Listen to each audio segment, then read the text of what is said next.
أنفسنا ومن سيئات أعمالنا.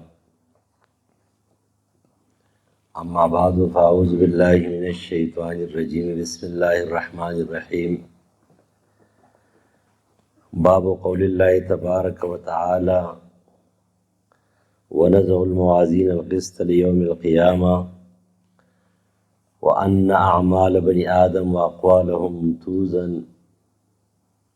وقال مجاهد: القسطاس العدل بالرومية، ويقال القسط مصدر المقسط وهو العادل، وأما القاسط فهو الجائر. وبه قال حدثنا أحمد بن أشكاب قال حدثنا محمد بن فزيل عن عمار بن قعقاع عن أبي زرعة عن أبي هريرة رضي الله تعالى عنه عن النبي صلى الله عليه وسلم قال: كلمتان حبيبتان إلى الرحمن خفيفتان عن اللسان ثقيلتان في الميزان سبحان الله وبحمده سبحان الله العظيم. باب د بیان د وینا د الله تعالی کی چې کېږي د مبتلي د انصاف په ورځ د قیامت باندې، او بېشکه کارونه د بني آدمو خبرې د بني آدمو به تللی کېږي. امام مجاهد فرمایي قسطاس او قسطاس په رومي زبان کې انصاف ته وایي، او دا خبره هم ویلې شوې ده چې مقسط په معنا د جائر سره دی او قاسط په معنا د عادل سره دی. او امام بخاري د حدیث نقل کوي د خپل استاد احمد بن اشکاب نه، هغې نقل کوي د خپل استاد محمد بن فضیل نه، او هغې نقل کوي د عماره د قعقاع نه، او هغه د خپل استاد محترم ابو زرعه نه نقل کوي.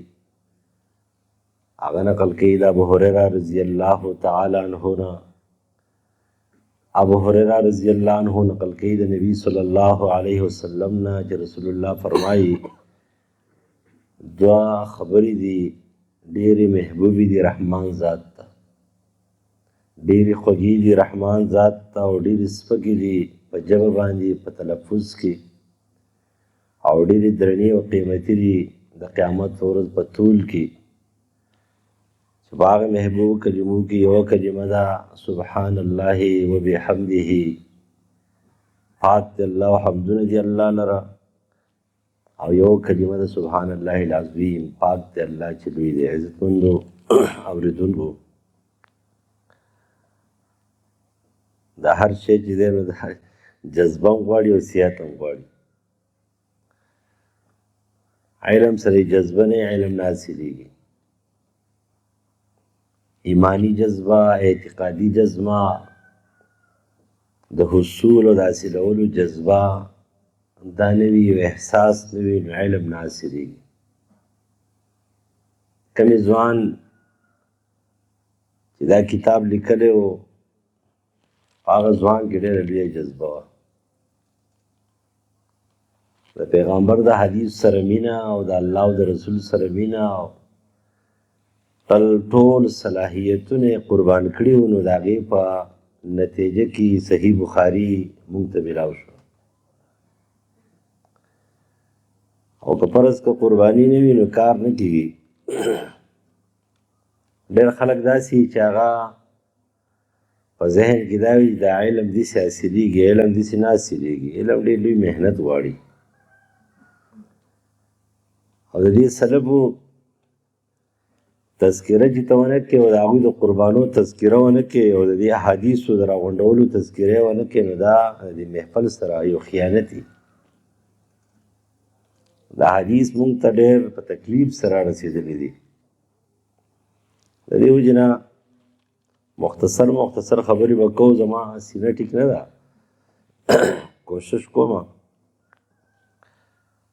دا کتاب چې دی نوم دی الجامع الصحیح المسند المختصر من حدیث رسول الله وسننه و ایامه. مشهور خدا کتاب په صحیح البخاری دی، لیکن خپل نوم د دې کتاب چې دی الصحیح، صحیح هغه حدیث ته ویل کېږي، هغه کتاب ته ویل کېږي چې په هغې کې څوک حدیث نقل کوي نو هغه په نقل د حدیثو کې دروغ نه وایي، عادلان وي. روغ موټي د ټول نه ګرانه زندګي په دنیا کې چې تېره کړې ده د صحابو تابعینو د تبع تابعین نه پس دا محدثینو تېره کړې ده. د محدثینو دپاره چې څومره سخت شرایط دي دومره د بل چا دپاره نشته. دوی به بعضې هغه کارونه چې په اسلام کې جایز هم دي خو لیکن عرف او په رواج کې خلک هغې ته لږ داسې کمزوري نظر سره ګوري، هغه هم نه کوي. د دې وجې نه دا هغه خلک وو چې دوی دومره قربانیانې کړې دي. که خلک وایي چې اولیاء الله او بزرګ خلک چې دی څوک دي نو دا محدثین حضرات دي. د دوی زندګي ټوله پاک زندګي تېره شوې ده. ټول عمر دا خبرې کولې. امام ابو داود د امام احمد ابن حنبل خاص شاګرد. امام ابو داود فرمایي چې امام احمد ابن حنبل نه چا تپوس وکړو چې د سهار نه شروع وکړې او د ماښامه پورې لګیا یې شپه ورځ به بي قال حدثنا او بي قال حدثنا او بي قال حدثنا. دا حدیث موږ ته پلانکي بیان کړی دی او دا حدیث موږ ته پلانکي بیان کړی دی. په دغه کې لګیا یې نو په متل عمل و عمل به کله کوئ. لکه نن سبا په دې اصطلاح کې عام طور باندې خلک پوهېږي که نه چېرې علم شته دی خو عمل نشته، علم نشته دی ځکه خو عمل نشته. کومو خلکو سره چې علم ورسره و ته د هغوی په عمل کې عیب راوباسه چې علم ورسره نه وي د هغوی سره بدعات وي، د هغوی سره سمات وي، د هغوی سره رسمونه وي، د هغوی سره رواجونه وي. نو امام احمد ابن حنبل رحمه الله ته په جواب کې ویله چې علمنا هذا عملنا واذا قلنا خلاصه زمون عمل هم دقه دی. څنګه چې زمونږ دی مولانا صاحب تاسو ته وویله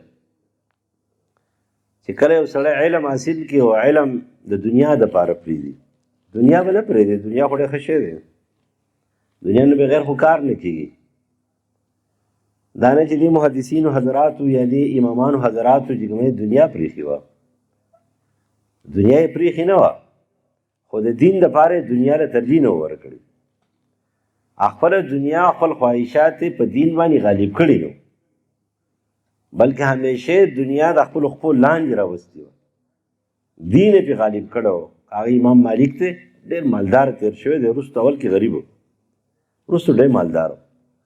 امام ابو حنیفه رحمه الله دی ښه مالدار و، امام بخاري دی ښه مالدار و، او غریبانان هم امام ترمذي غریب و، امام شافعي غریب و.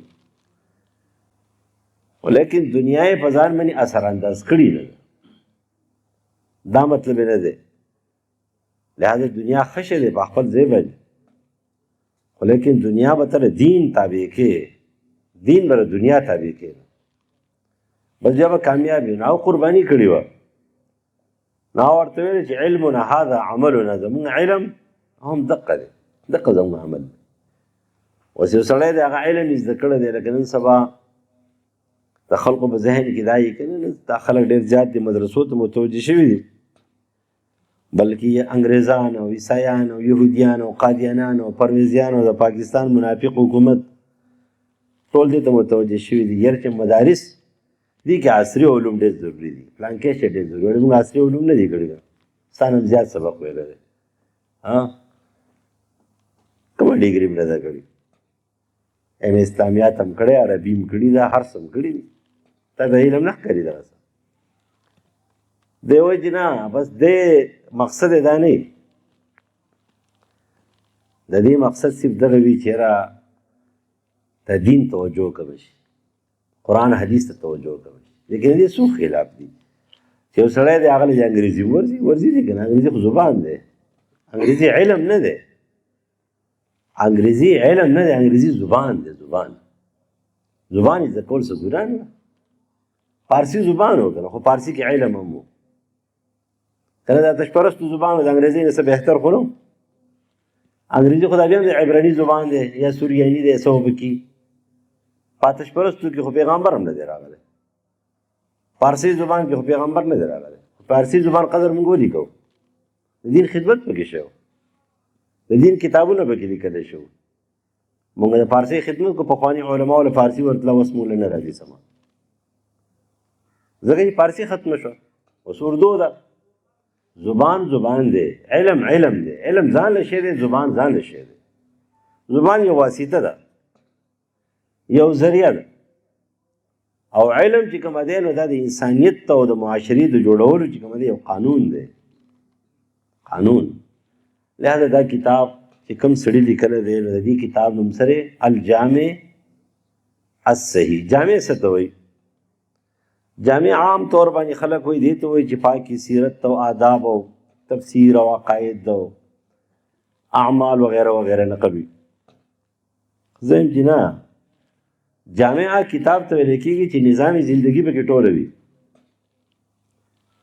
د انسان د عقیدې نه والا تر عمله پورې د پیدایش نه والا تر قبر پورې د امامت صغرا نه والا تر امامت کبرا پورې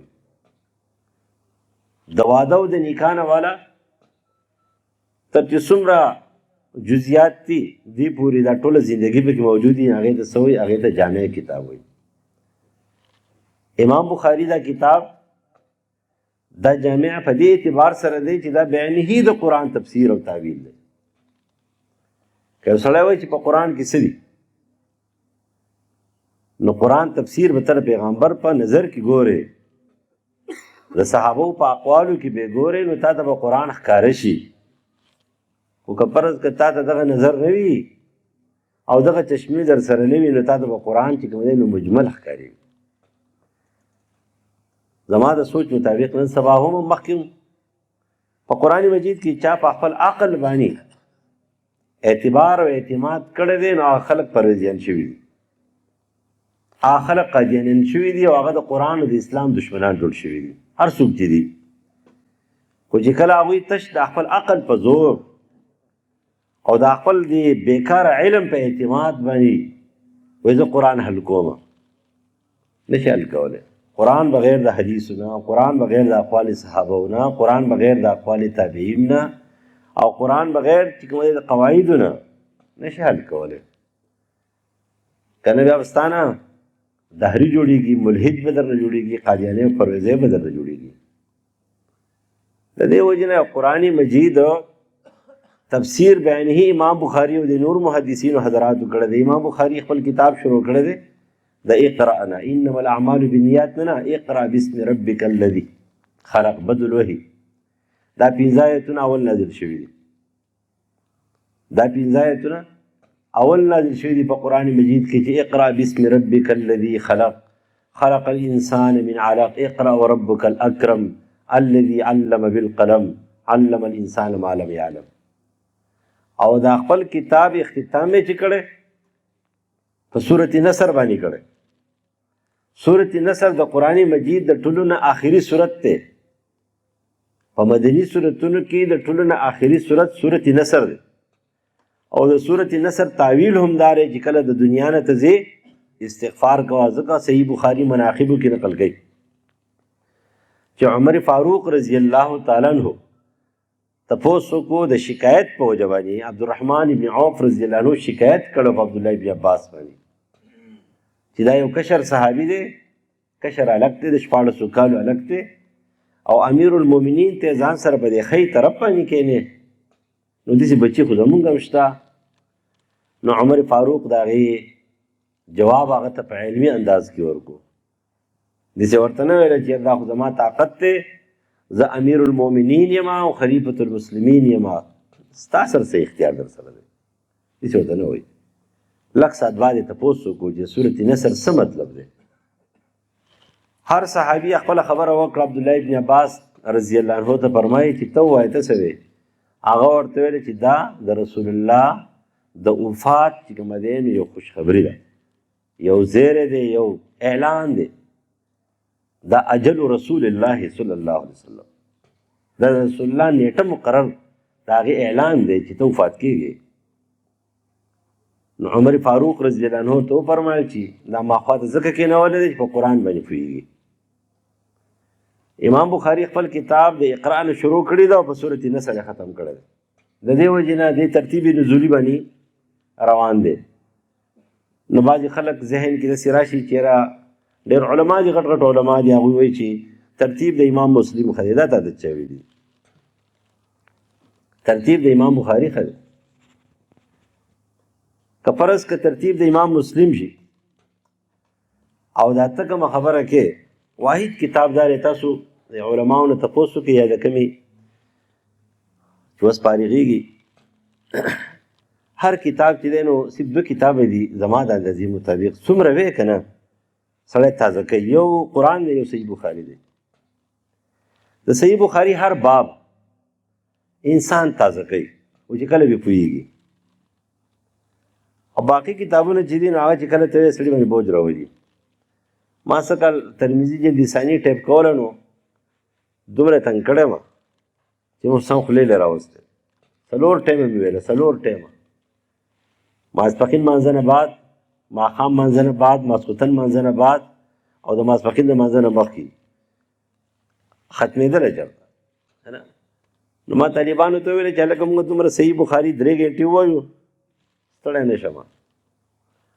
د هغه طرز داسې دی چې هغه مجتهد فی المسلک دی د دې وجې نه هغه اشتباهات ختموي. نو ترتیب چې کوم دی د امام بخاري دی خو علم چې د چا کمزوری جو هغه پخپله ووایي ترتیب د پلانکي ښه ترتیب دا ترتیب نزولي دی. د قرآن د اقرا نه شروع کړي ده په مزه باندې روان دی چې ته قرآن مجید تفسیر غونډ په صورت بخاري کې وګورې ته د پته په امام بخاري کې وګورې ټول به تا ته پته ولګي. د دې وجې نه دې ته الجامع الصحیح وایي. دا مسند حدیث ته امام بخاري دې ته المسند چې کومه د دې مکرر کم احادیث دي نو خو ډېر دي خو چې کومه دي تکرار دي کټ کې 4,000 حدیث پکې مسند دي. امام بخاري ته الله تعالی ډېر علم ورکړو 6 لکه حدیث حافظ.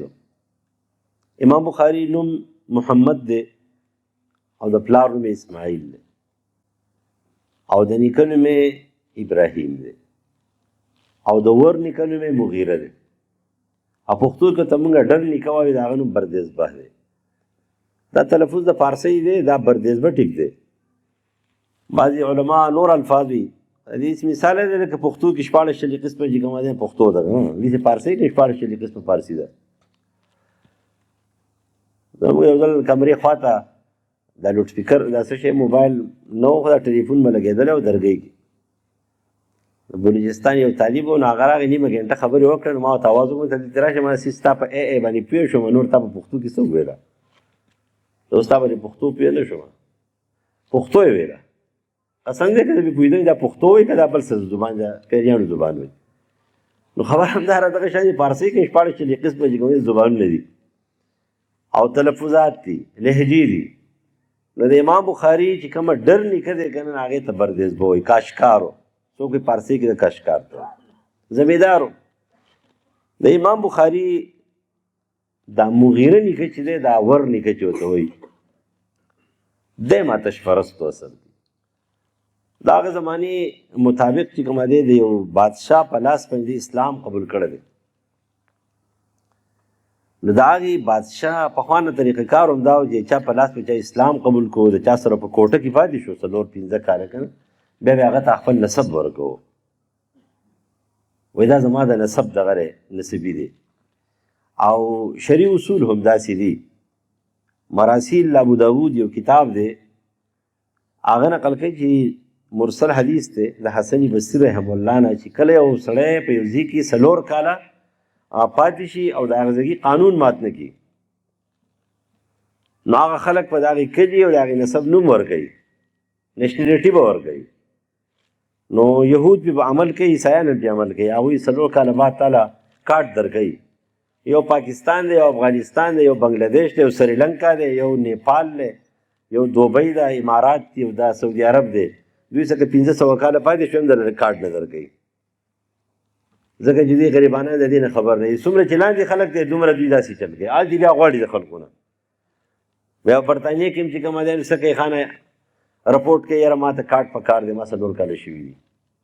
په پاکستان کې ولې نه ورکوي پاکستان کې ورکه څه چل به وشي 4 کاله چې یو ځای کې پاتې شو قانون مات نه کړي جاسوس دی باغي نه وي نو دی به دغه ځای کې چې کوم دی نیشنلټي څه دي دا به ورله ورکوي چې دی دغه ځای کې دی. امام بخاري چې چا نیکه ور نیکه د چا په لاس باندې اسلام قبول کړو اخنسي جعفي نو د امام بخاري ته په سلسله کې هغه لقب ملاو شو. امام بخاري بخارا کې پیدا رہے البخاري، او امام بخاري ورنیکه چې چا په لاس اسلام قبول کړو نه جعفي و عربي، امام بخاري الجعفي. او دا نمونه یو د تاسو اسم محض وایي کنه، اسم محض دي ته وایي چا نوم وي، یو سړي نوم دی عبدالله، پلار او مور نیکه ولی ښودلی دی، نو دې ته اسم محض وایي، خالص د دغه نوم دی.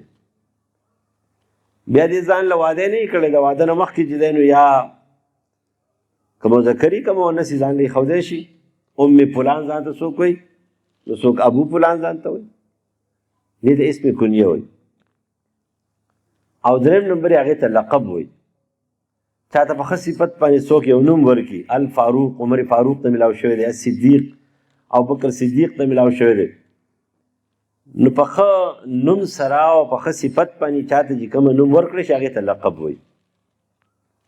یو د کلي سره او د علاقې سره او د قوم سره ځان سړی منسوب کوي نو هغې ته موږ اسم منسوب وایو، دا بخاري دی او دا قریشي دی او دا فلان دی او دا فلان دی، پاکستاني دی او عربي دی، دا اسم منسوب دی. او یو پنځم نمبر بل زموږ د علماو کې ډېرې، عوامو کې خو ډېر کم وي، په شاعرانو کې ډېرې، په دې افسانه نګارو کې ډېرې دي، تخلص ځان لږ دي که نه، تخلص اسلام کې څه نشته دی او په شریعت کې نشته دی، خاص ځان خلک دي نو زما خو نه خوښېږي، په خپله ذاتي تخلصونو څه مې نه لګي. تخلص ته ریا راځي، تخلص ته خپل اندرون چې کومه دی یو صفت دی تزکیه غوندې ده، زه سیمابي یم او د پلانکی یم او د پلانکی یم، دا دې د تزکیه غوندې راځي پکې. نور علما یې دي خوښ دی، خو خبره دا ده چې دا تزکیه مسکیه پکې دا پنځه غوندې نومونه داسې. امام بخاري هغه بخارا کې پیدا رہے نو بخاري ورته وایي. ورنیکې د چا په لاس اسلام قبول کړی دی نو هغه خپل نسب ورکړی دی نو هغې ته جعفي وایي. او نور دوست دی ابو عبدالله اسم کنیه د امام بخاري بچی نه و، روحاني بچی په ارباو کرباو دي، خو خپل ذاتي بچی نه و. صاحب د مرعات د مشکات په شرح په مقدمه کې نقل کوي د امام بخاري بچی نه و، اسم کنیه ابو عبدالله و. لکه حضرت عایشه رضی الله عنها هغه ځان ته ام عبدالله وایي، د عبدالله بن زبیر په وجه باندې یادي سي وایي، خو بچی خو نه و که نه. کم روایت چې دی چې حضرت عایشې یو بچی شوی نو هغه حدیث خو صحیح نه دی، طبراني کې دی.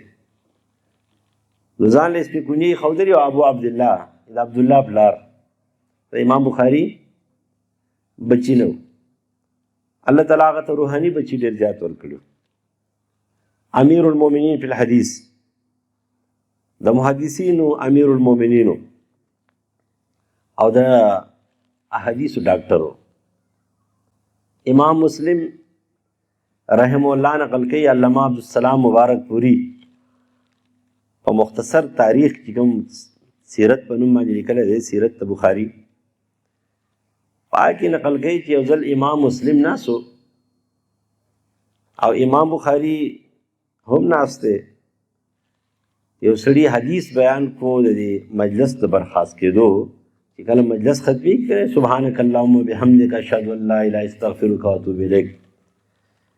نو امام مسلم د هغه حدیث ډېر صفت وکړو چې دا سند ډېر مضبوط سند دی. سند خو پېژنې سړو ته وایي، سند الحدیث معنا سړي، دا ما چې کوم سړي بیان کړه احمد او فلان فلان دې ته سند وایي. سند کاغذ ته نه وایي، سند سړو ته وایي. د چا په واسطه باندې چې کوم حدیث چا ته رسېدلی وي هغې واسطې ته اسناد او سند وایي. او امام مسلم د هغې 2 سندونه نور بیان کړه، لیکن امام بخاري ډډه لګولې ده. خلک وایي که نه کلام الملوک ملوک الکلام، بادشاهانو خبرې بادشاهانې وي. امام بخاري لکن معلول ساره حدیث چې کومه دی بیمار دی. امام مسلم دا رنګ تک زیړ شو او راپاڅېدلو، ورته وایي چې د حدیثو ډاکټره طبیبه په دې حدیث کې څه بیماري ده چې ته وایې دا حدیث بیمار دی. څوک ناست دي په مجلس کې؟ امام مسلم ناست دی، امام دارمي ناست دی. امام دارمي د امام بخاري 10 کاله مشر و، امام ترمذي، امام مسلم، داسې عظیم خلک ناست دی چې د 3 لکو د 15 لکو حدیث حافظان دي. زموږ په شان دي شذونه نه دي چې هغوی له حدیث په سند باندې نه ورځي او اعتراض په امام بخاري باندې کوي.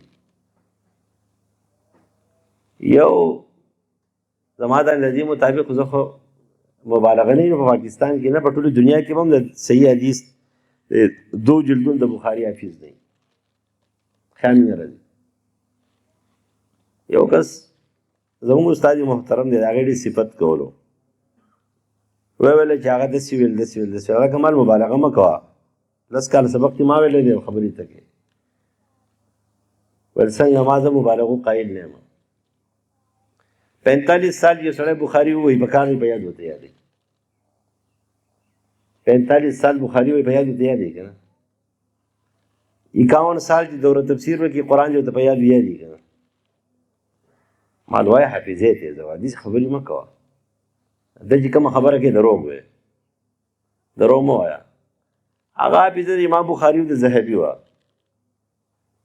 چې خبره به واورېدله بس بیا به ورته یاد وه ټول عمر ترې نه هېرېده په دې زمانه کې نشته دی دومره غټ علامه وي ځان ته څه شی وایي ډاکټر وایي سکالر وایي ټیپر وایي څه شی وایي څه وایي هسې خبرې دي یو سړي ته هم حافظه باندې امام بخاري ول په یاد نه دی یاده کم چاته یاده ده حافظه به یې تېز وي حواله ول ورځي نیم حدیث مال هم راځي اوس حواله به ورکوم د بخاري هغه حدیث دی دا باب دی داسې شته خو بسندې ما ته څوک نه دي معلوم داسې مه وایه غلطه خبره مه کوه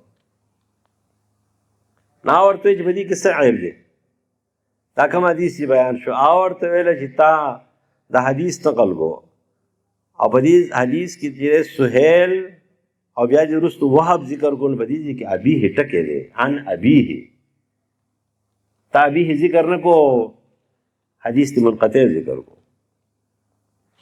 امام مسلم را پاسې تندی ولخپل کو لاسونه ولخپل کو امام بخاري له او ورته پرې مې ده چې د خپین درله خپل کوم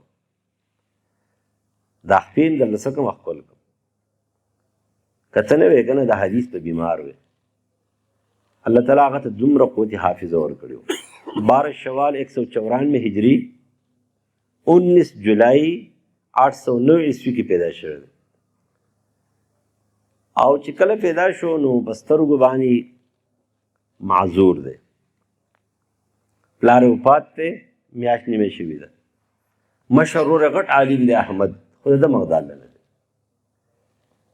مور به یې بزرګه ده مور خو هم بزرګه هره مور بزرګه د بچي دپاره تاسو ته پته ده هره مور در بچي دپاره زبرګه ده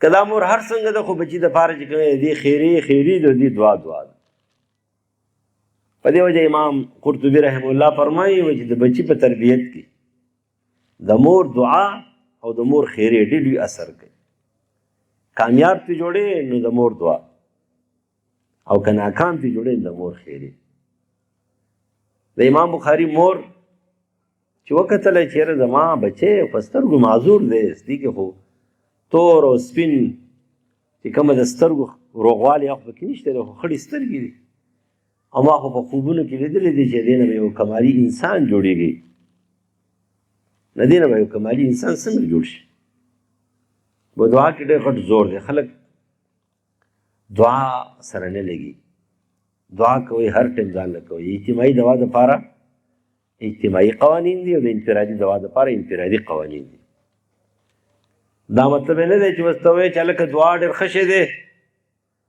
او ټایم نا ټایم نه ګورې او بس خو چې سنت پکې وي او که پکې نه وي خو دعاګانې شروع وکړې نه زم یو کلیوالو چا ورته ویلو چې دا مولۍ نه دي مولۍ وایي دا ډېر صحت دپاره ښه شی دی نو هغه تللی و نو په دې مونډه کې چېرته دغه طرفونو ته مولۍ ډېره ښه کېږي ثابت ګاډی ډک کړی و تللی و نو یو غټ بالټی یې ځان ته سپین کړی دی ښځې ورته ویلي چې غر شي دا څوک دومره نه خوري په خېټه درد راولي چې پرېږده حکیم صاحب ویلی دا ډېر ښه شی دی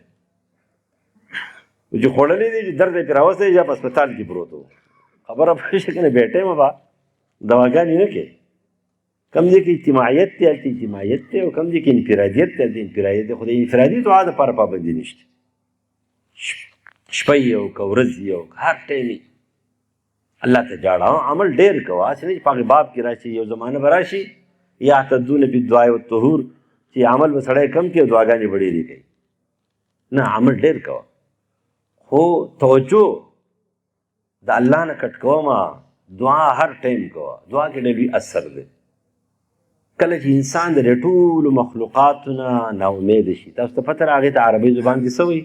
لهپان ورته وایي. علامه ابن قیم رحم الله یو کتاب لیکلی، د هغې نوم د اغاثة اللهفان.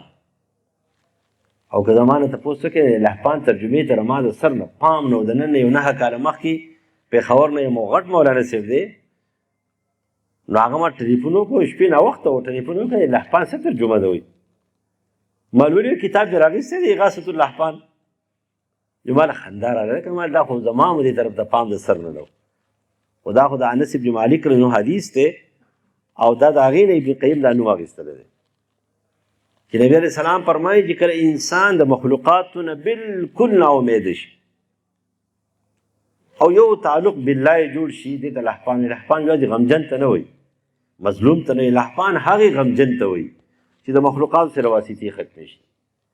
د پلار نه ناامیده، د زوی نه ناامیده، د رور نه ناامیده، د خاندان نه ناامیده، د ملګرو نه ناامیده، د ډاکټر نه ناامیده، د ټولو مخلوقاتو نه ناامیده شي، یا الله بس الله یې کار وکړي. دې ته لهفان ویلی کېږي. په دې وجه باندې چې کله ته یو الله سره تعلق جوړ کړې، تعلق بالله، ستا کار به کېږي، یا الله به ستا کار وشي. دې ته لهفان ویلی کېږي. د امام بخاري مور لهفانه شوه، چېرې دا خو هېڅوک نشي کولی زما دې بچي له سترګې ورکړي. دا بچي له چې سترګې ورکوي، خو د سترګو مالک پې ورکوي او د سترګو خالق پې ورکوي. نو الله تعالی ته متوجه شو چې یا الله ستا نه غواړم، او دا ته رښتیا یم، د الله نه چې غواړې که نه په وچ کې لږ زور به غواړې. د الله نه بغیر په الله باندې د چا حق نشتی، نه په الله باندې څوک زبردستي کولی شي، خو د الله نه غواړې که نه په وچ کې لږ زور به غواړې. او که خیراتي داسې چل ول دې کوه، قسم دې کړی درکړي نه یې درکوي. د الله نه به داسې غواړې لکه نازبین زوی چې د پلار نه څه شی غواړي. څنګه غواړي؟ تاسو ته پته ده، د خپې ونه نیولې پرېږدي یې نه، هغه ورته وایي زما سره خو صرف دومره روپۍ را سره دي چې بازار نه پیله ټماټر راوړی شم. دی وایي چې نه ماله به خټک بوټان راوړې. نو هغه چې بازار ته راشي که نه قرض وله کوي، سوال وله کوي، خو لیکن بوټان وله اخلي. کله چې تا خپل الله ته داسې متوجه شي چې یا الله ته زما الله یې، ته زما رازق او حاکم یې، ته ما خالق او مالک یې، ستا نه غواړم، د بل هېڅ چا نه غواړم، او ته به یې راکې، بل څوک د سر نه منم نه. ته ګوره چې الله یې درکوي او که نه درکوي. ته وایې چې یا الله که راکېږو رایې کوه، که نه راکېږو مه راکېږو. الله وایي چې ښه تا زه سم منلی دی، تا سم منلی وی نو ما به درکړي وي. د امام بخاري مور هم هغه شانتې د الله نه وغوښتله چې یا الله ستا نه غواړم، بچی درنه روغ موټ غواړم. او چې کله وده شوه، ملا علي قاري مرقات کې مقدمه کې نقل کوي، نور علما هم نقل کوي، عبدالستار ټونکي سوانح عمري کې هم نقل کوي. بلکې د امام بخاري خپل یو شاګرد دی، هغه یو ورکوټې رساله لیکلې ده، غالب زوی د جبرائیل د امام بخاري شاګرد دی. سوانح عمري د امام بخاري آی کې لیکي چې خوب کې ابراهیم علیه السلام ولیدلو. پیغمبران خلک په خوب کې چې ویني که نه نو اخی تا یا خبر یاد ساتئ. نبی علیه السلام فرمایي چې شیطان زما په شکل نشي راتلی. څه مطلب دی؟ شیطان شکل خو قرآن مجید مختلف الفاظ سره پیش کړی، کله د انځرغني په شان دي، د بد بوټي په شان دي، مختلفو شیزونو په شان دي پیش کړی دی. شیطان تاسو لیدلی؟ نبی علیہ السلام فرمایي چې شیطان زما په شکل نشي راتلی. دې مطلب څه دی؟ شیطان زما په شکل، یعنې کم شکل چې هغه د بدنامۍ وي، د بې حیایۍ وي، د بې پردګۍ وي، د ګندګۍ وي، په هغې باندې ته پیغمبر نشي لیدی. نو ته څنګه نعوذ بالله پیغمبر بربر نه دی په خوب کې، خپل پلار ولې نه دی؟ دا تا شیطان لیدلی دی، دروغ وی. دا خبره شته. ابن ماجه کې حدیث دی د ام سلمہ رضی الله تعالی عنها، هغه وایي چې نبی علیه السلام په خوب کې ولیدلو، ډېر خفه دی، ګرد نه دی، ګرد خاوره، ګرد په جامو باندې پروت دی. زه ډېر سخته پریشان، بد نه لکه سړی بیماري څنګه ښکاري که نه. نبی علیه السلام خو بیمار شو، وجود به کم شو، رنګ مبارک به چې کوم دی زیړ شو، دا خو خیر دی. نو ما پې وکتل چې ګرد پروت دی پې. او چې کله زه سبا یخه شوم، اطلاع راغله چې حسین شهید شوی دی رضی الله عنه. د هغه د شهادت په وجه باندې رسول الله پریشان و. داسې دی شي لیکن داسې نشل دی په بد شکل کې پیغمبر نشل دی. ابراهیم علیه السلام یې خوب کې ولید او ورته وایي چې الله دې بچی ښه کړی دی. چې کله سهار دا راپاڅېدله چې ویې کتل نو د امام بخاري سترګو کې تور او سپین راغلی دي. د امام بخاري تربیت د مور د غیږې او د دعا نه شروع شو. خلک وایي د مور غیږه د بچي دپاره اولنۍ تربیتګاه ده. دا علما ناست دي، دا لازمه خبره ده چې کله یو ماشوم قاري صاحب له راشي او ماشوم کله قاري صاحب داخلي نو د 1 نمبر دا پکار دی ماشوم ته دوا وکړي. دی دې سیده آب آتا نه شروع کوي، په سر دې ولا لاس کېږي او بیا دې ورته دعا وکړي پروردګاره دې ماشوم له توفیق ورکړه، دې ماشوم له حافظه ورکړه، دې ماشوم له څومره دعاګانې دا ورته دې وایي. تربیتګاه دې ته ویل کېږي. نور مور ته آب آتا نه وایي، مور ورته دعا کوي. بچی جاړي مور څه وایي الله دې ښه کړه، الله دې روغ کړه، الله دې صحتمند کړه، الله دې وده کړه، الله دې آرام تعالی راولي. ماشوم جاړي. مونږ او تاسو وایو که نه د مور غیږه اول تربیتګاه ده. تربیت ته دعا نه شروع کېږي. په دې وجه باندې امام قرطبي رحمه الله خبر مې ته وکړه چې د بچي کامیابي د مور په دعا کې ده او د بچي ناکامي د مور په خیرو کې ده. د میندې ډېرې راغلي وي ویله چل نه ورځي. دا هغه زړې میندې نه دي. هغه زړې میندې چې وې نو هغوی به د خیرونو دعا جوړوله او دا میندې چې کومه دی د دعا نه خیرې جوړوي. د هغې زمانې میندې چې نو به څه ویل چې الله تعالی دې غرق مکه، الله دې غرق مکه، الله دې تباه مکه. او دوی داسې په نښه خیرې ورته کوي که نه بیا خفه پریشان وي. اول خیرې کوي که نه بیا بچی بیمار شي څه مسله راشي بیا دې جاړي. بیا جاړې ولي پریشاني ولې کوي؟ نو د امام بخاري سترګې ټیک شو، تربیت شروع شو. د 2 کالو په عمر کې مختصر ورته وایم د 2 کالو په عمر کې قرآن حافظ دی، تجوید ماهر دی، د قرآن د ترجمې د تفسیر ماهر دی او د هغې زمانې متعلق چې څومره علوم ټول ورته یاد دي. د 2 کالو په عمر کې، د 11 کالو په عمر کې، د 11 سال په عمر کې دا خپلې علاقې ماوراء النهر ورته ویل کېږي. دریای امو چې کوم د ماسکو نه راغلی دی د افغانستان او د روس په منځ کې دی چې د هغې نه د افغانستان نه پورې غاړه تاشقند، سمرقند، دربند، خرطنګ، ترمز دغه علاقې دي.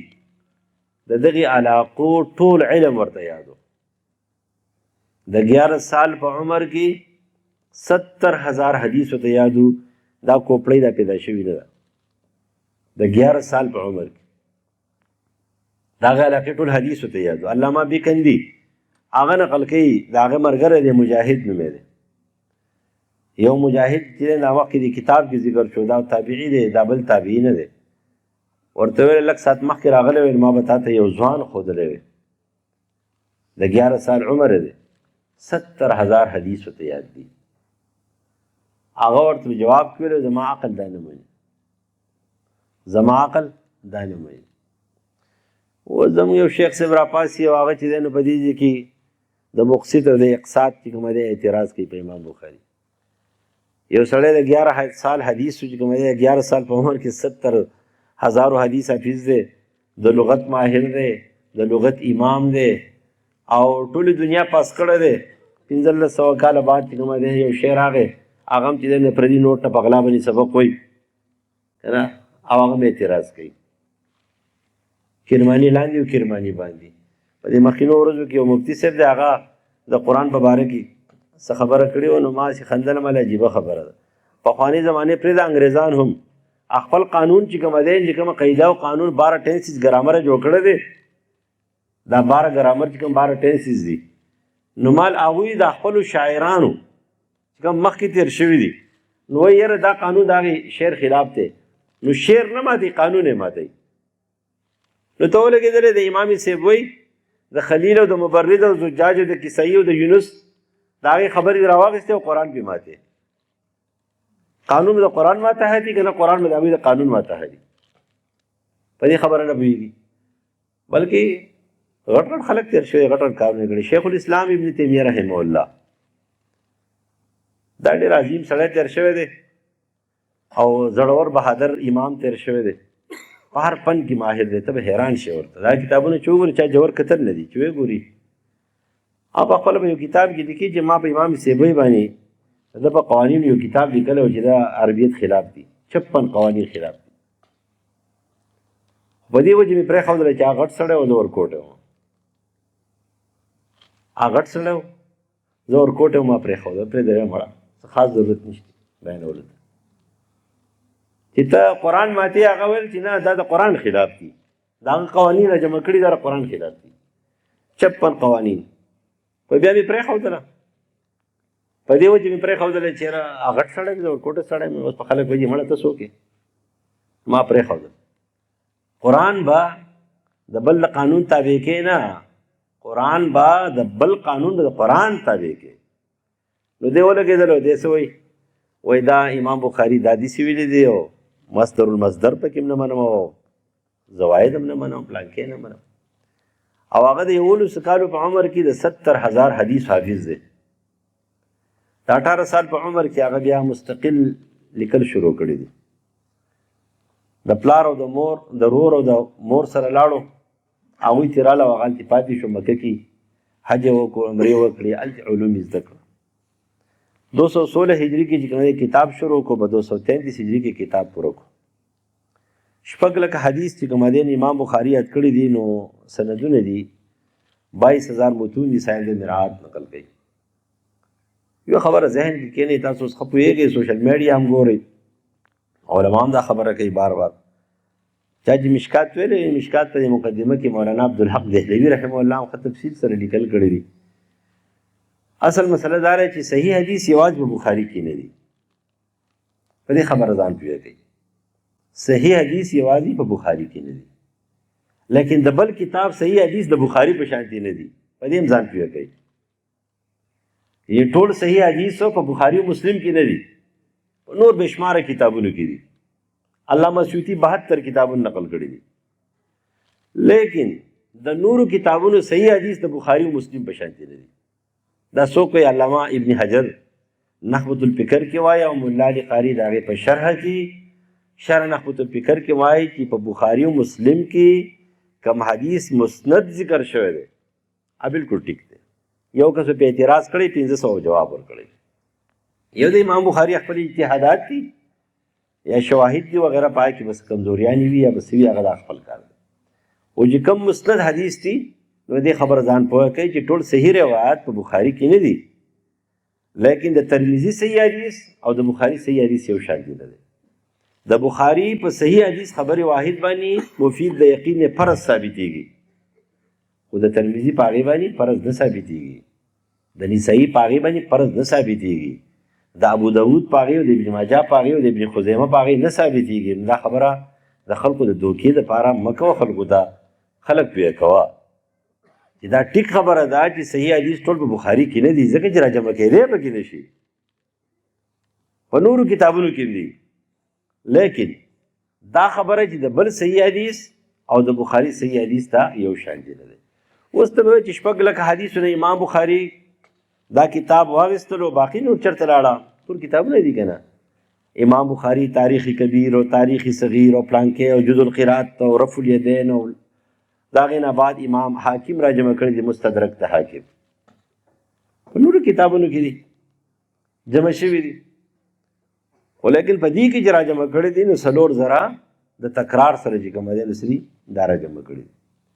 امام بخاري د خپل کتاب 14 کاله کې چې ولیکو، نو دې کې ډېرې قربانیانې کړي دي، ډېرې زیاتې قربانیانې. یو ځل اصفهان ته ورسېدلو، علامه قسطلاني نقل کوي، په اصفهان کې نظر ختم شو. نظر کله چې نظر ختم شو، خلک وایي د علم قدر، وایي خلک نه کوي. هلکه د علم قدر کوي، ولې نه کوي؟ ټوله دنیا د علم قدر کوي. علما له پکار دی په خپله د علم قدر وکړي، قدر کوي. یو کتاب لیکلی علامه ندوي، علامه سید سلیمان ندوي رحم الله په 1919 کې یو کتاب لیکلی، سیرت عمر ابن عبدالعزیز.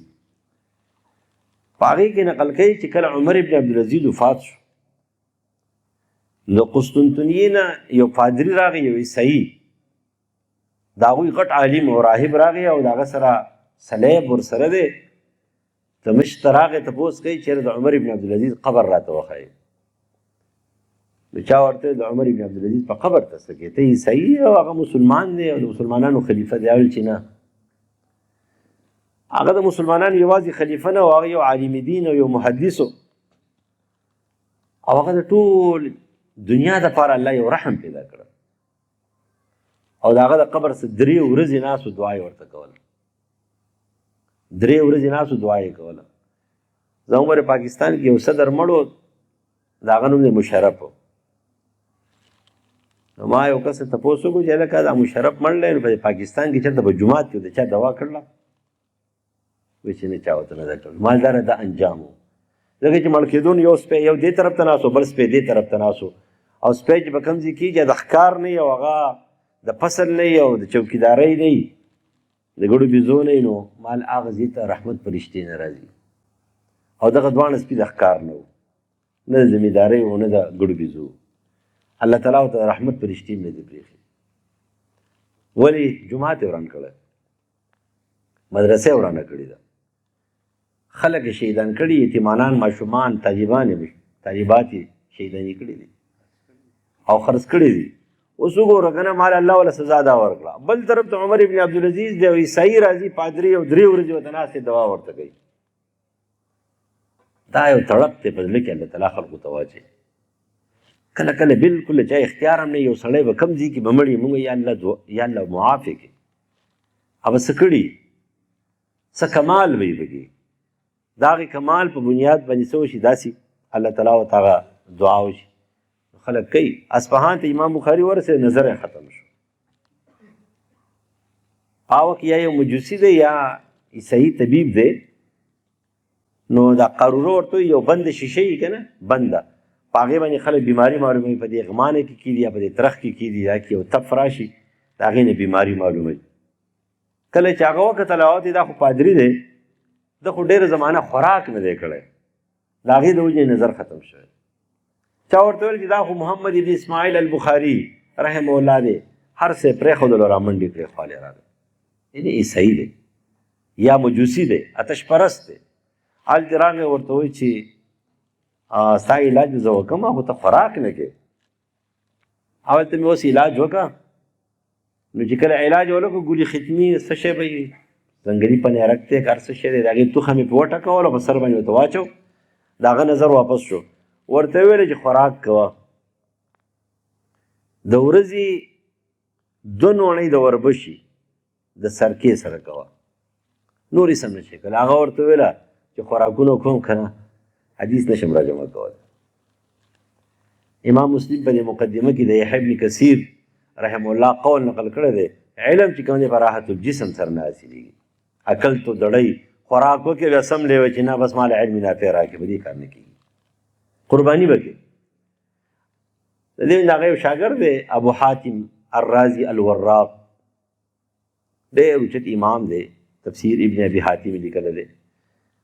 هغه وایي چې دومره تکلیف په امام بخاري برداشت کولو چې یو ځل د شپې زه راپاڅېدم، ما ورته چې استاد محترم، زه ګورم تر شپې پاسې ډیوه لګې، اودس کې 2 رکعته نفل وکې، بیا راپاسې حدیث ګورې، بیا سملې، بیا راپاسې اودس وکې.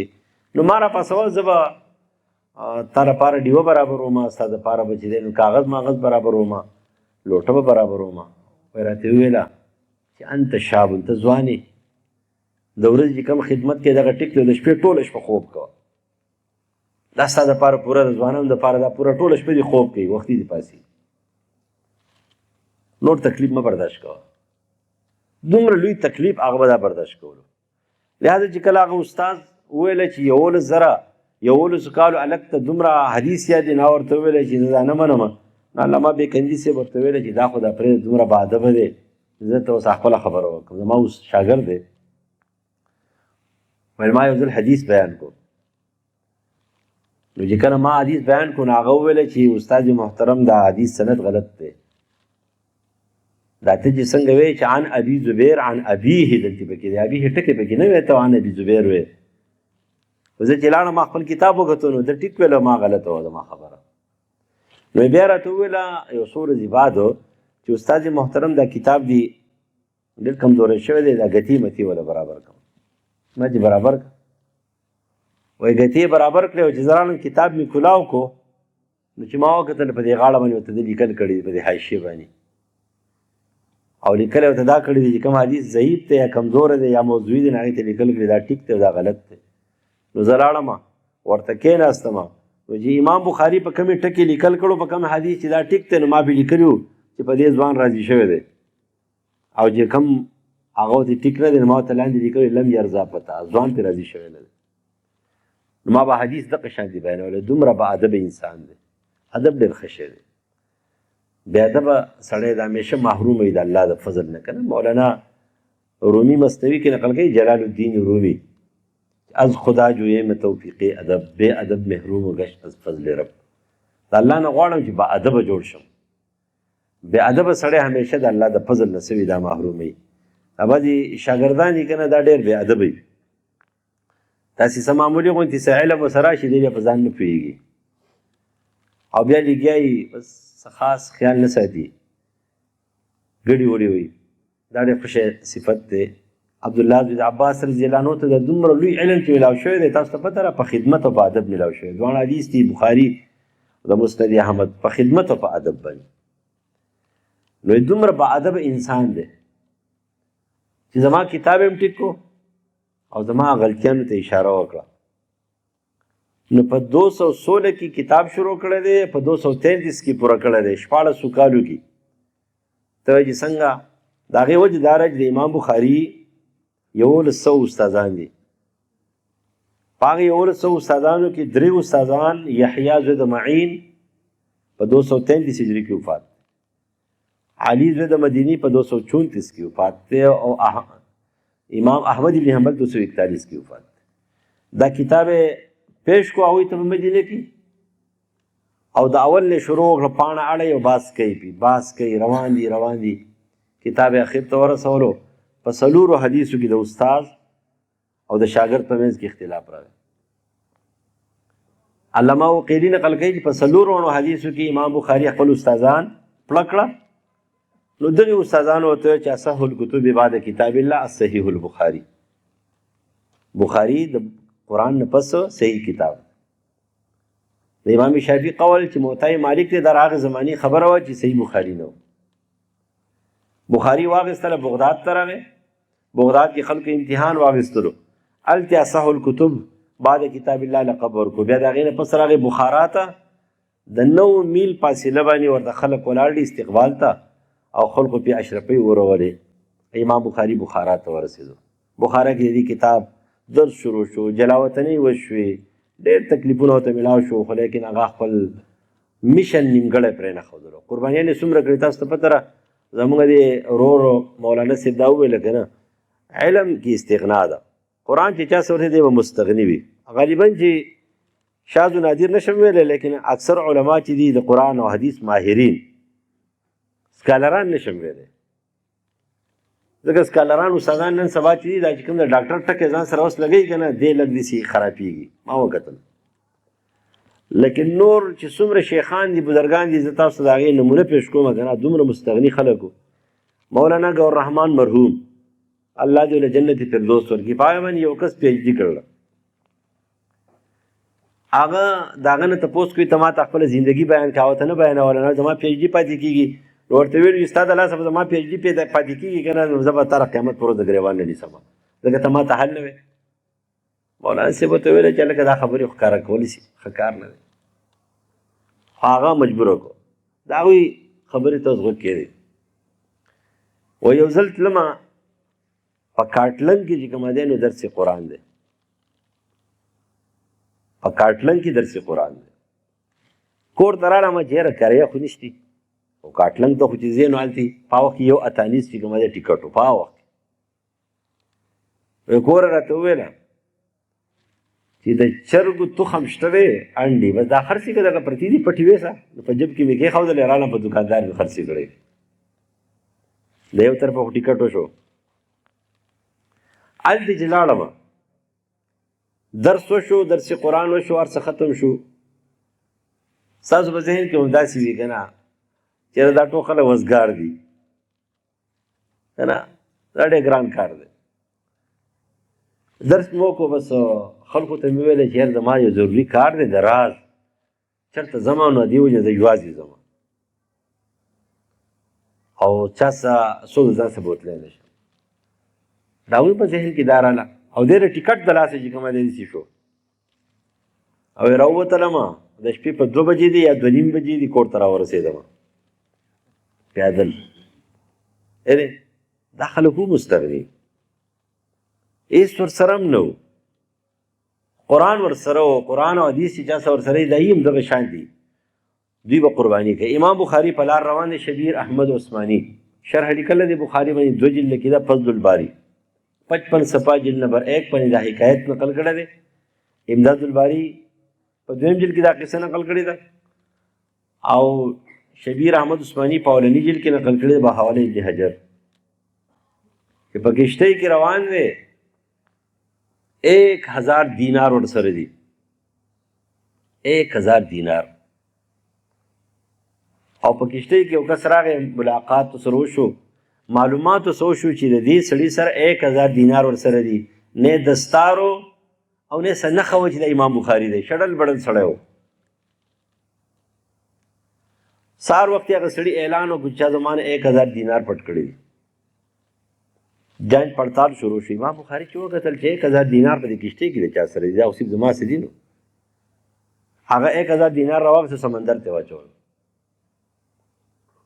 چې کله هغوی راورسېدل ویې کتل نو ورته ویې ستا سره 1000 دینار بېګا نه و در سره اول چې ظالمه که تا ما ته ویلي وې که نه ما به تا نه درکړي وې زه په روپو څه کوم دا ما تقسیم دپاره راغېستو خلکو له ورکوم دا خو تا زما ټول محنت په سیند باندې لاګو کوو هلته څوک یې او زه محمد اسماعیل البخاري ته امام بخاري یې بس سم پریشانه شو خو د حدیثو د حفاظت لپاره 1000 دینار سمندر ته واچوله حدیث داغدار نه کړه د دې وجې نه په دنیا ګټل به یې خو په دنیا باندې به خپل حدیث او خپل علم داغدار کښېنه که داغدار وي کو بس برباد دی حدیث څه کړه دی محفوظ کړه کتاب یې ولیکلو امام بخاري راغی ډېر تکلیفونه برداشت کړه 90,000 کسان علامه تبریزي صاحب د مشکات باندې په آخر کې چې کومه اکمال لیکلی دی په هغه کې 90,000 کسانو دي بخاري یاده کړې دا خبره هم یاد ساتئ د امام بخاري په شاګردانو کې یو شاګرده ده جینۍ ده کریمه دا ستاسو په دې بخاري په دې حاشیه باندې دا نسخه چې ده که نه الکریمه دا نسخه و جینۍ لیکلې ده دا بخاري ته هغې یاده کړې ده او لیکلې ده سړو ته ما یاد کړي دي یو ښځو 90,000 کسانو ته بخاري یاده کړې ده لیکن چې کله د وقت بادشاه ویرېدلو او د وقت علماء سو ویرېدل دا خلاف سازش وکړو او د وقت بادشاه خالد ته وویل چې دا ته جلاوطن کا هغه له چل جوړ کو روټۍ وکړه بیا ورته وایي چې زما دې بچو ته دربار کې سبق وایه او د درباري کتاب نه دی 40 کاله پسې ما ګرځېدلی یم جومات ته رالېږه وایي ځان له ورته سبق وایه وایي نه ځان له ورته نه یم خلقو سره به یو شریک ویم وایي مخکې کښېنه وایي که مخکې راله مخکې به کښېني او که وروسته راله وروسته دې کښېني امام بخاري ته پته وایي دې توهین د حدیثو کوي نو ځکه یې دا ورته ویله وایي ښه زما ستا جوړ نه کېږي هغه انسان چې خلقو به د اشرفو باران کړی و که نه او د دنیا نه څنګه ځي 12 ورځې کم 2 کاله عمر دی او د اختر شپه ده تورکوټي اختر شپه ده او امام بخاري ته حکم میلاو شو چې ځه بس هېڅوک ولې پناه نه ورکوي د اشرفو باران پې شوی دی خو لیکن نن هغه انسان ته څوک پناه د بادشاه د وجې نه شي ورکولی بادشاه حکم کړی چا پناه ورکړه به قتل کېږي دربند کې مماګانو اول پناه ورکړه امام بخاري راوتلو یو ورسره نوکر دی او په خره سورلي کوله خرتنګ علاقې ته راورسېدلو او د اختر شپه ده شاګرد ته ویل ودرېږه کوشو او الله ته لاس اوچت کړي پروردګاره ستا دنیا را باندې تنګه شو چېرته لاړ شم سفر نه شم کولی کم طرف ته لاړ شم نو امام بخاري 2 خبرې چې ځان سره ذهنن کې یاد کړي یو په دې کې خیرې وکړي چېرته چاته خیرې نه کولې او دنیا یې هم چېرته نه ده غوښتلې. یو ځل مې غوښتل نو سیده شوې ده، بیا مې دنیا نه ده غوښتلې. ما چا څه په دنیا کې راکوي. او یوه خبره بله کړې ده، ډېره اهمه خبره ده. 9 صفحه جلد نمبر 1 پانی علامه ارشاد الساری قسطلانی نقل کوي د بخاري په شرح کې چې امام بخاري فرمایي چې من سمعت ان الغیبة حرام مغتبت. وایي چې کله ما په قرآن کې واورېدله چې غیبت حرام دی، ما غیبت نه دی کړی. او د قیامت په ورځ چې ما ته عملنامه میلاویږي نو زما دا یقین دی چې زما په عملنامه کې به غیبت نه وي. ته به وایې چې څومره ورکوټي خبره ده. نه، دا ډېره غټه خبره ده چې د غیبت نه ځان ساتي که نه، دا ډېر اوچت انسان دی. او په دغه وخت کې خیرې وکړي چې پروردګاره دا بادشاه سره یې د خپلو ملګرو ذلیل او رسوا کړه. بس کلمې یې ویلې، وفات شو، هلته دفن شو. او دا شاګرد دی وایي غالب زوی د جبرایل سوانح عمري پې لیکلې ده چې د قبر نه د مشکو خوشبويي ختله. ته به وایې چې هلکه دا څنګه عجیبه خبره ده، د پیغمبر د قبر نه خیږي، د صحابو د هغې نه خیږي. نه، دا الله تعالی جزي صفت ورکوي. بې شماره قصې دي، نشم ویلی نوري. نبی علیہ السلام فرمایي، صحیح حدیث دی د ترمذي د ابو داود کتاب العلم کې د عبدالله زوی د مسعود رضی الله عنه نه، نظر الله هغه سړی د الله تر و تازه کړي چې څوک زما حدیث واوري، یاد یې کړي او بل ته یې ورسوي. تر و تازه کړو که نه، الله یې خوشبويي ښکاره کړو. او په صحابو کې د یو صحابي د قبر نه د مشکو خوشبويي ختله. علامه بدرالدین عینی عمدة القاری کې 516 جلد نمبر 11 باندې کتاب المناقب مناقب الانصار منقب سعد معاذ رضی اللہ عنہ دا مبارک طبقات الکبرى ابن سعد نقل کوي چې یو صحابي وایي چې ما چې خاورې اوچتې کړې نو مشکو خوشبويي دي تله مشکو. نو د امام بخاري د قبر نه د مشکو خوشبويي شروع شوه. په 256 هجري کې وفات شو. 12 ورځې کم یا 14 ورځې کم 2 کاله عمر. د دنیا نه څه شو، رخصت شو. سعدي بابا گلستان کې هم د در مرگ او د وفات ذکر کوي چې گیره خوشبوی در حمام روزه رسید از دست و محبوبه بدستم بدو گفتم که مشکی عبیری که از بوی دلاوی زیت و مستم با گفتا من گله ناچیز بودم ولیکن مدت باگل نشستم جمال هم نشین در من اثر کر وگرنا من هما خاکم کې هستم. و یو سړي ته خاوره میلاو شو، ډېره زیاته خوشبوداره ورته وایي چې د مشکو د عنبر نه زیاته ښایسته یې، زیاته خوږه یې، زما زړه دې ګډوډ کړو. نو هغه ورته وایي چې یاره د ګل په خوا کې مې وخت شوی دی، ځکه را پکې دا اثر راغلی دی. د دې ونې دا محفلې دا د ګلونو محفلې دي. په دې کې چې سړی وي که نو دا اثر پې کېږي، هغه خوشبوي اثر پې کېږي. نو دنیا نه څه شو، لاړو، وفات شو. باقي حدیث مختصر وایم. امام بخاري دا حدیث راوړو دلته او هلته انما الاعمال بالنیات راوړی دی. د دې مطلب دا دی، علامه سیندي په دې حاشیه نقل کوي چې اوس بعضې وخت کې لکه دا مدرسه چې کومه مشر ایښودلې او بنیاد انشاءالله امید دی چې هغه به د دغې نیت سره دنیا نه تللی، الله جل جنت فردوس ورکړي. لیکن کله کله داسې کېږي چې یو سړی بنیاد په ډېر ښه جذبه سره کېږي، لیکن دی روانې روانې روانې روانې جذبې خراب شي، دنیا پرست شي. امام بخاري وایي چې نه، انما الاعمال بالنیات نه چې کله تا حدیث کتاب شروع کو نو دا جذبه به ستا د مرګ پورې حتی یاتیک الیقین چې تر دنیا نه منتقل کېږي او تر د توحید او د عقیدې او د اخلاص سره لاړ شي، نو ستا په طول کې به څه وي، طاقت وي، وزن وي. او که داسې نه وي که نه په منځ کې به کاته خرابه شوي. 2 نمبر خبره شاه صاحب کړې ده فیض الباري کې چې د انسان مبدا او معاد به الله وي. شروع چې کوې په اخلاص سره د الله د نوم نه به کوې، او چې د دنیا نه ځې نو من کان آخر کلامی لا اله الا الله دخل الجنه، دې سره به ځې. امام بخاري مول د انما الاعمال نه بالنیات نه شروع وکړو، اختتام یې په دې و. 2 نمبر خبره پخوانه خلکو انکار کوو، اوس خو هر څه تللی کېږي. څه به تللی کېږي؟ نو په دنیا کې اوس خو څوک انکار نه شي کولی، هر څه تللی کېږي. میدان محشر کې به 3 ډلې شي. خلاصتاً وایم، یو ډله هغه ده چې بې حساب کتاب جهنم ته لاړه شي، کافر دي، الله دې موږ وساتي. یو هغه ډله د مسلمانانو ده چې بې حساب کتاب جنت ته ځي، الله دې کوم خیراتي ور داخل کړي. یو ډله چې کومه دا وفات شي، دوی سره به حساب شروع شي. مسلمانان به 3 ډلې شي. یو هغه ډله ده چې تول به دروند شي، جنت ته به ځي. یو هغه چې تول به سپک شي، جهنم ته به ځي، الله دې موږ بچ کړي. یو هغه ده چې ګناه نیکي او بدي به برابري په اعراف په وختي طور وي، بیا به جنت ته ځي. دا 3 ډلې شو. و د کافرو تول صحیح بخاری حدیث دی د ابو هریره رضی الله عنه نه نبی علیه السلام فرمایي چې یو غټ سړی به راوستلی شي کافر چې کله وتللی شي نو د هغه د ماشي د وزر برابر بنی او رسول الله د آیات کریمه ولوستل چې ولا نقیم لهم یوم القیامة وزنا. نو د ټول فایدې سره د کافر د ټول فایده د کافر عقیدې د جهنم نه معاف کوي نه خو د بل کافر په موازنه کې چې کوم دی فرق راولي.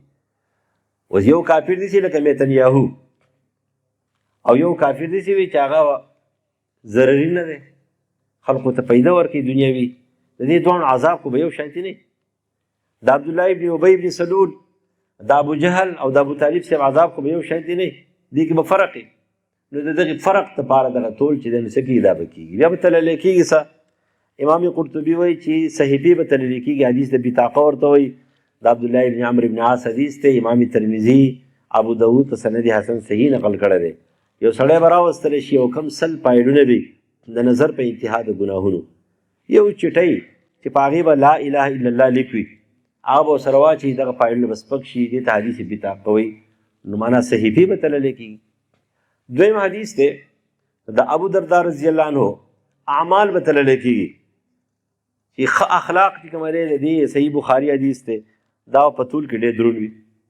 او دریم نمبر قول د ابن کثیر دی چې صاحب الاعمال به تللی کېږي صحیح بخاري حدیث دی د عبدالله بن مسعود رضی الله عنه چې رسول الله ورته وفرمیل چې ستا د وړې وړې پنډۍ به د قیامت په ورځ په طول کې د احد د غر نه هم زیاتې درنې وي.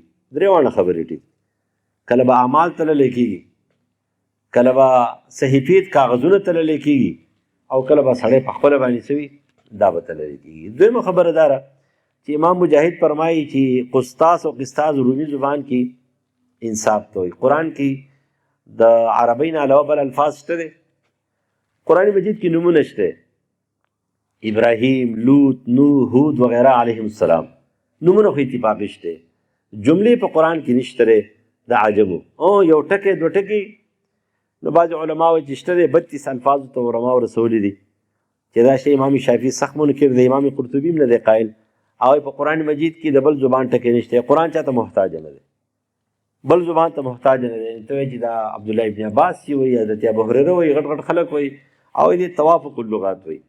توافق لغات دې ته ویل کېږي چې یو لغت په ډېرو زبانونو کې استعمال شوی لکه اوس تنور ټکی دی که نه تنور پښتو کې دی فارسۍ کې دی عربۍ کې دی عبرانۍ کې دی تنور ورته وایي صرف تلفظ کې به لږ فرق وي نو دا وایي دې ته اتفاق د لغت وایي چې دا په ډېرو لغتونو کې یو ټکی استعمال شوی دی او په ټولو کې یو شانتي دی.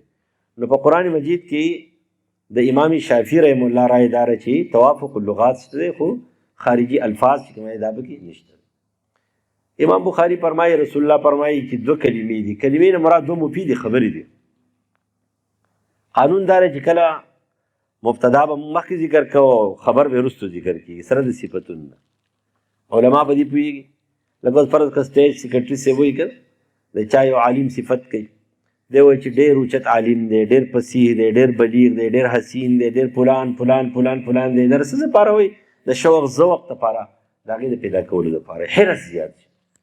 دلته خبره خو داسې پکار وه چې سبحان الله وبحمده سبحان الله العظیم کلیمتان حبیبتان داسې پکار وه لیکن داسې نه وایي څه وایي کلیمتان 2 کلمې دي دا د څه دپاره شوق دپاره ته 2 کلمې دي خو آسان کار دی زر به ووایم نو بیا په زړه کې راشي چې د الله به خوښې نه وي نو تا ورته وایي چې نه الله ته محبوبې دي حبیبتان للرحمن ته الله ته محبوبې دي خو بیا به ګرانې ویل به ګرانې وایي نه خفیفتان اللسان ډېرې اسانې دي په ژبه باندې ته وایي چې په ژبه خو اسانې دي قیمت پرې کمې بیا وایي نه ثقیلتان فی الميزان په طول کې ډېرې درنې دي قیمتي دي نو بې اختیاره دي چغه وایسته چې اوس نور انتظار نشم کولی خو زر راته کلمې ووایه یو کلمه ده سبحان الله بحمده او بله کلمه ده سبحان الله العظیم ټولو دې مبارک شي اخر کې داسې به خپل سند ځکه بیانوم چې بخاري حدیث په اخر ووایو زما په دې حدیثو کې استادان چې دي یو دی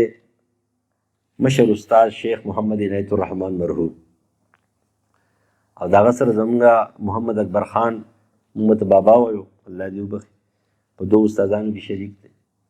یو استاد زما دی سید فدا محمد مرحوم د هغه سند لنډ دی د هغه استاد عبدالرحمن مردانی او د هغه استاد حسین احمد مدني رحمه الله او د هغه استاد شیخ الهند محمود الحسن رحمه الله. شیخ صاحب استادان ډېر دي. یو دی خان بهادر مارتونګي، مارتون بابا به ورته وایو، مشهور امام تېر شوی. د هغه استاد عبدالرحمن امروهي، د هغه استاد شیخ الهند محمود الحسن رحمه الله. دویم استاد دی عبدالحلیم سواتی، د هغه استاد عبدالعلي دهلوي، د هغه استاد شیخ الهند محمود الحسن رحمه الله. بل استاد دی ادریس خان دهلوي رحمه الله، د هغه استاد شبیر احمد عثماني او شانور شاه کشمیری رحمه الله. د هغه درې استادان دي. یو استاد هغوی شیخ الهند دی محمود الحسن، یو استاد دی رشید احمد گنگوهي، یو استاد دی خلیل احمد سهارنپوري. دې منځ کې ډېر فرق دی. رشید احمد گنگوهي د محمد قاسم نانوتوي هم عصر دی، او دا بل کم چې د بذل مجهود شارح دی خلیل احمد سهارنپوري، نو هغه د عبدالغني شاه عبدالغني چې کوم دی هم عصر دی. د زمانه کې ډېر د عمر زیات. د شیخ الهند محمود الحسن استاد محمد قاسم نانوتوي، د هغې استاد شاه عبدالغني، د هغې استاد شاه محمد اسحاق، د هغې استاد شاه عبدالعزیز او د هغې استاد شاه ولی الله رحمه الله. دا سلسله سند ده. د ټولو دې مبارک شي. ومان البلاغ.